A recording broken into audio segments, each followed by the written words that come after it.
Да, друзья, это маркиза.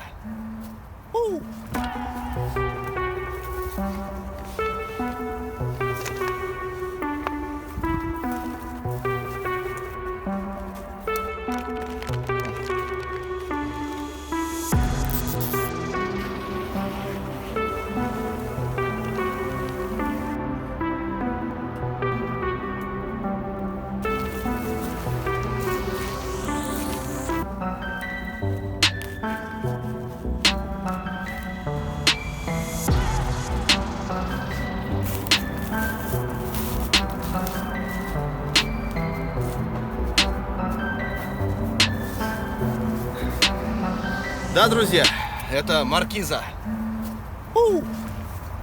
Самодельная, новая и вроде как пока что неплохая. Все, что вы сейчас видели, как это раскладывалось, разбиралось, растягивалось, это все было вообще в первый раз. Вот мы только-только вынесли ее из дома. Все это было изначально рассчитано на бумаге, потом дома изготовлено с помощью швейной машинки Toyota нашей прекрасной. Вот, там делалось, переделалось, здесь можно видеть следы там разметки и так далее. 450-й Оксфорд, 900-й Оксфорд чехол. Вот, все это мы сшили дома. Здесь 16, по-моему, квадратных метров 450-го и что-то около 3,5 или 3 900-го Оксфорда. Вот, три металлические палки, трубы, пустой профиль, пустотелый. Все это собралось в большую кучу и встало на багажник. Я считаю, что эксперимент удался. А теперь немножко про нее поподробнее.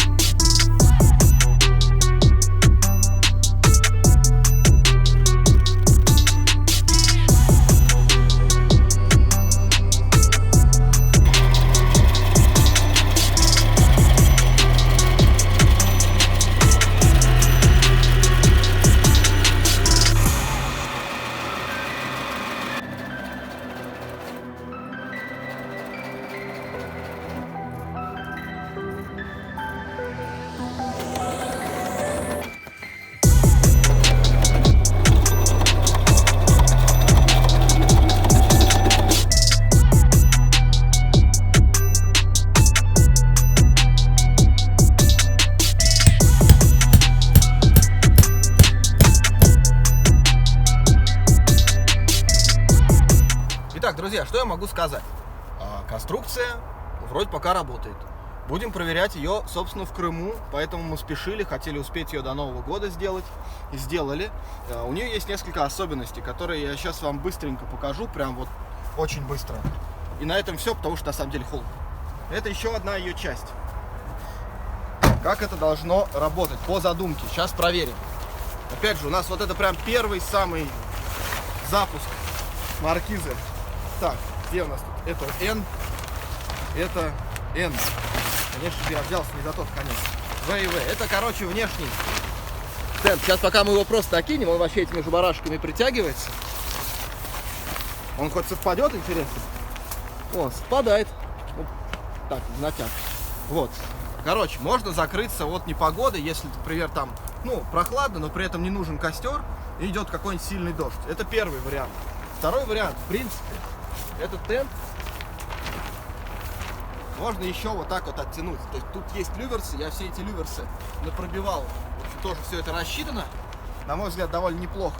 Можно его растянуть и увеличить площадь покрытия маркизы. Точно то же самое, аккуратно. Точно то же самое можно сделать с крыльями, в принципе. Их ничто не мешает, если есть какие-то деревья вокруг, оттянуть чуть выше. Сейчас покажу.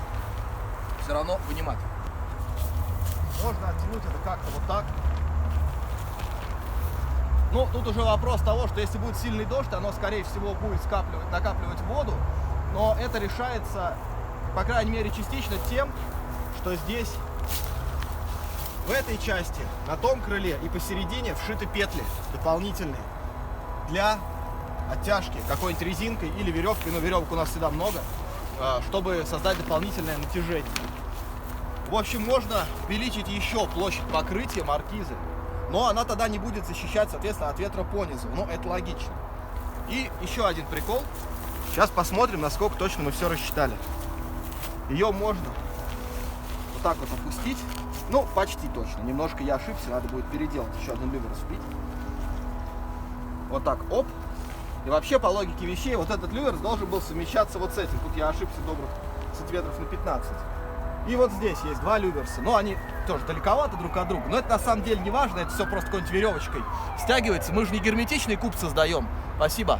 Мы же не герметичный куб создаем. Нам, как бы, если надо укрыться от ветра, мы можем опустить вот этот полог и это все сцепить друг с другом. И все у нас будет хорошо. Потому что, ну, не знаю, насколько эта функция вообще нужна, насколько она реально будет работать, или вообще ей никто ни разу не будет пользоваться. Но люверсы повбивать несложно, а функционал как бы расширяется. Вот, будем, опять же, проверять все на практике. Надо, не надо, непонятно. Она, конечно, не с точностью до 1 миллиметра сделана. Это, естественно, это надо понимать, что тут такие, когда идут материалы, там, длиной, типа, в 2 метра кусок и шириной, там, в 1,40 м, ну, там оно все сминается, чуть-чуть где-то криво подрезал, чуть где-то криво прошил. Но, тем не менее, вы можете посмотреть, что здесь вот швы очень такие хорошие. Я в них, правда, особо ничего не понимаю, но Саша говорит, что они хорошие. Я выступаю за это.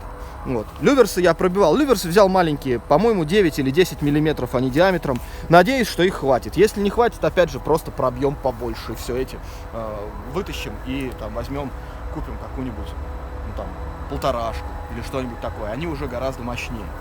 Да, здесь еще одна петелька в середине, можно повесить какой-нибудь фонарик. И высоты, как вы видите, вполне хватает. Она, внутренний квадрат у нее 2 метра шириной, 2 метра у него вылет, крылья 2,35 в состоянии, вот где крайние люверсы, и 2 метра, соответственно, чтобы вбивать их к земле, к опорам.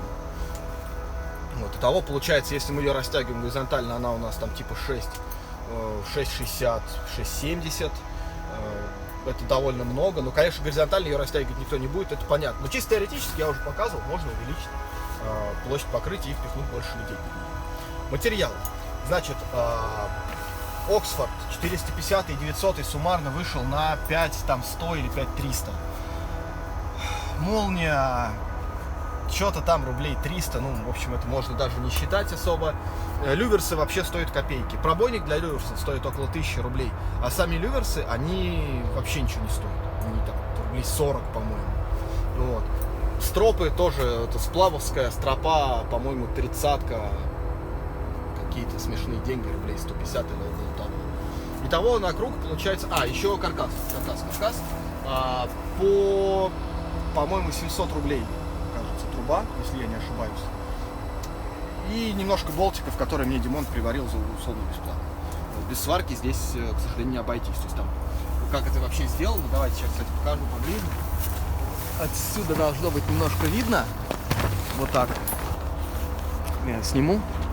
Приварен болт 6, просто барашком закручивается, в поперечной перекладине просверлено отверстие, а снизу болт М8 длиной, по-моему, 10 сантиметров. Он вбивается в землю, он приварен для того, чтобы легче было втыкать палку в землю, и при этом палки-то ровно 2 метра в длину, чтобы не терялась высота.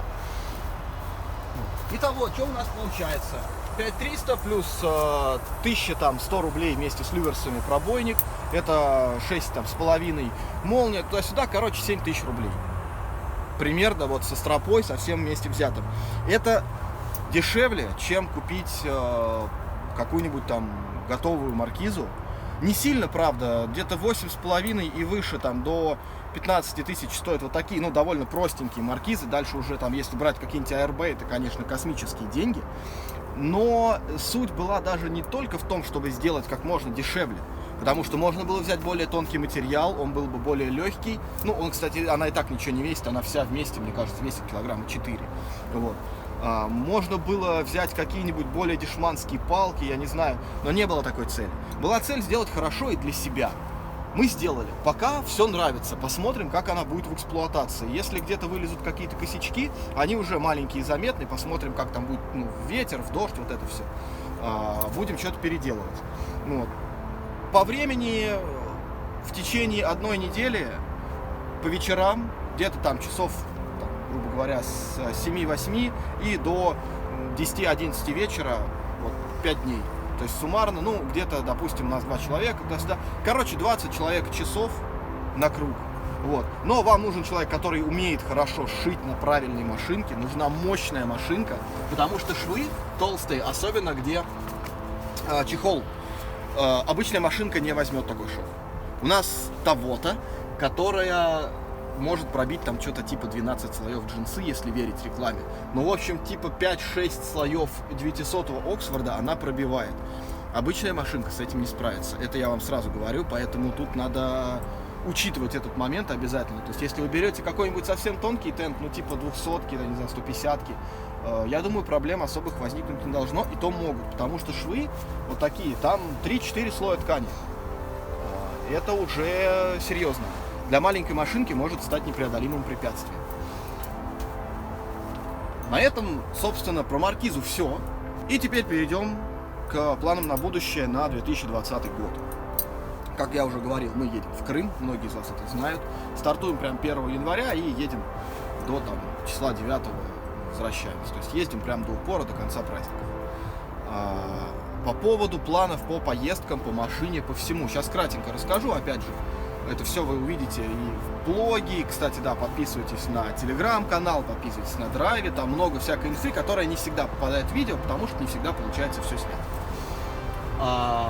Я накидал себе на 2020 год довольно много маршрутов. То есть, если раньше мы ездили в основном по точкам, то есть что-то здесь интересное, что-то здесь интересное, то теперь мы будем совмещать, мы будем объединять эти точки в какие-то маршруты.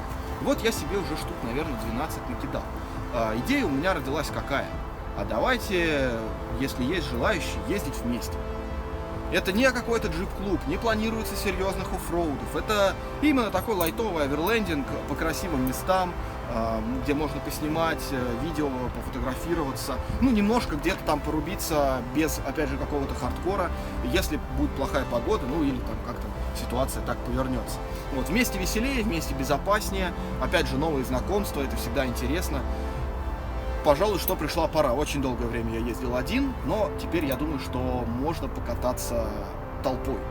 Если будут желающие, пишите в комментариях, опять же в Телеграм, на драйве, куда угодно мне пишите, все мои соцсети по ссылкам в описании к этому видео есть. И да, это не, опять же, не как в джип-клубах, где ты платишь деньги, чтобы куда-то поехать. Мы просто будем собираться и ехать, никакой коммерческой составляющей здесь нет. Ну и можно чуть-чуть вкратце подвести итоги 2019 года. Получился он несколько скомканным в плане поездок, да, как вы знаете, как вы видите на моем канале. Большая часть поездок была совершена на Land Rover. Ну, потому что так повернулась ситуация, да, Toyota активно стояла в гараже. В нее вкладывались деньги, и они будут вкладываться в нее дальше. Планов громадье. Я думаю, пора заканчивать, друзья. Спасибо вам за то, что смотрели это видео. Спасибо вам за то, что вы смотрели вообще все, или не все, какие-то видео на моем канале. Ваша поддержка для меня очень важна. Ставьте лайки, подписывайтесь на канал, рассказывайте друзьям, если вам понравилось какое-то конкретное видео, или мой канал в целом, или машина, ну или вообще хоть что-нибудь вам понравилось. В 2020 году я надеюсь с кем-то из вас познакомиться лично, если вы не откажете мне в удовольствии покататься вместе по Московской области, ну и близлежащим. Маршрутов много, маршруты будут чуть попозже, когда я их получше проработаю, просмотрю. Буду выкладывать их в открытый доступ, пока что не знаю в каком формате, наверное, изначально в текстовом видео, ну, в общем, как-то так. Естественно, будут анонсы для этих выездов заранее, это не будет так, что, ребят, поехали через 2 часа с сбор. Нет, это все будет заранее, вы сможете, если вы хотите, продумать, там как-то планы ваши подвинуть и подстроиться под наши поездки. Вот, поэтому, друзья, до новых встреч, возможно, в реале, и с наступающим вас 2020 годом. Пусть у вас все будет хорошо. Мои наилучшие пожелания вам всем. Ну а пока.